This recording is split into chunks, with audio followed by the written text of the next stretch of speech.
We now go to Rushanara Ali.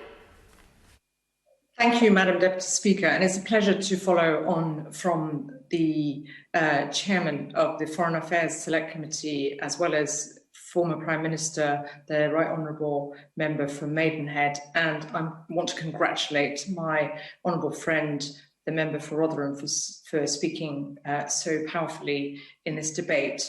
This debate has already demonstrated the cross-party strength of feeling in terms of what is being done to our aid budget. While every G7 member state has responded to the pandemic by increasing aid, the UK government has done the exact opposite, which is deeply, deeply frustrating and concerning, reducing the budget by £4 billion this year on top of the almost £3 billion that was cut last year, and reducing it to 0.5% is something that should shame us all. Because until this point, until this year, there has been a very, very strong cross-party alliance on maintaining 0.7%, which we are all proud of.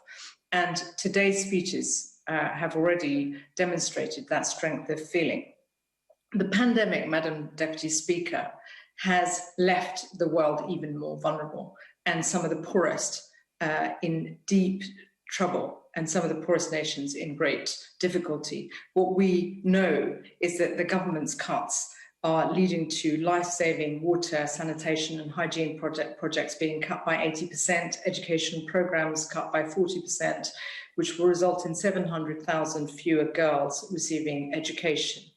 And then being much more vulnerable, as the former Prime Minister has already said in her speech. Essential humanitarian aid programs, including to Yemen, will be cut by 60%. And in the Rohingya crisis, which has led to 1 million people being displaced into camps in Bangladesh, the funding has been cut by almost 50%. To a group that is the most vulnerable in the world, who face genocide, where rape has been used systematically against women. And across the world, many of us have seen in conflict zones such as Yemen, women and children suffering the most, and where rape and violence against women has been used as a weapon of war, whether they are Syrian refugees or those who've been forced into refuge in the Yemen. And that is what these cuts have meant. It's meant women being made more vulnerable, having faced the trauma and violations already. And that is why it is so unacceptable that we've seen these cuts being proposed, and why the parliamentary scrutiny and the undermining of our democracy by this government is so concerning. Madam Deputy Speaker, it's not only our moral imperative to support those who face vulnerability, especially given the pandemic, it's in our economic interests as well. The World Bank has estimated that over nearly 124 million people have been pushed into extreme poverty since the pandemic began. And the World Food Programme estimates that 270 million people are either at risk of becoming or already are acutely food insecure. This is a global economic and health crisis. And the virus, as we've heard time and again, is not a respecter of international borders. And while one country is at risk, all countries are.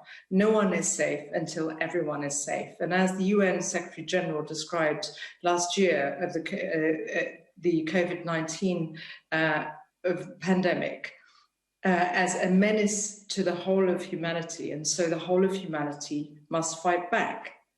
And to the contrary, our government is being isolationist. It's not thinking about our interests in getting out of this pandemic. If we don't support some of the poorest countries in the world to protect those who are vulnerable, to manage the pandemic through our aid effort and other partnerships, then we're not going to get out of this crisis. And we're going to leave many more people vulnerable, and hundreds of thousands of people are at risk of dying because of this decision to cut our aid budgets. On the economic dimension, we have to, as the former Prime Minister said in her speech, think about the linkages. We have to, and as our other speakers have spoken about the influence Britain can have on the global stage. If we provide the support to those countries that need help. According to the International Monetary Fund, the cumulative gain will be $9 trillion by 2025, with $6 trillion accruing to the advanced economies, which will recoup $1 trillion in tax revenues. So it is in our economic interest to help countries develop and get out of this pandemic and survive and thrive. It's not just a moral imperative, albeit a very, very important one for our country, and one which we are all proud to be a part of in terms of what we've done over the last few decades. And a country-by-country analysis by Save the Children shows that American and European funding of vaccines will each be repaid 35 times over in increased trade and output. And that link takes me onto a big, wider point, which is about the cuts to the British Council. As we've heard, the linkages between our different institutions and what they do and their presence in developing countries can create the climate for better trading relationships, for our economy to succeed through those partnerships. And we're already seeing that in the attempts to get trade agreements with countries outside of the European Union. If we cut our funding when they need it most, it doesn't bode well for strong partnerships, whether on the economic side or security, as well as development. That is why it's so important that the government allows us to vote on the 0.7% in the future, and that it reconsiders this cut in the aid budget, because it is in our economic interest, as well as there being a moral imperative in these really difficult times. That is why I call on ministers to think again and reverse these cuts.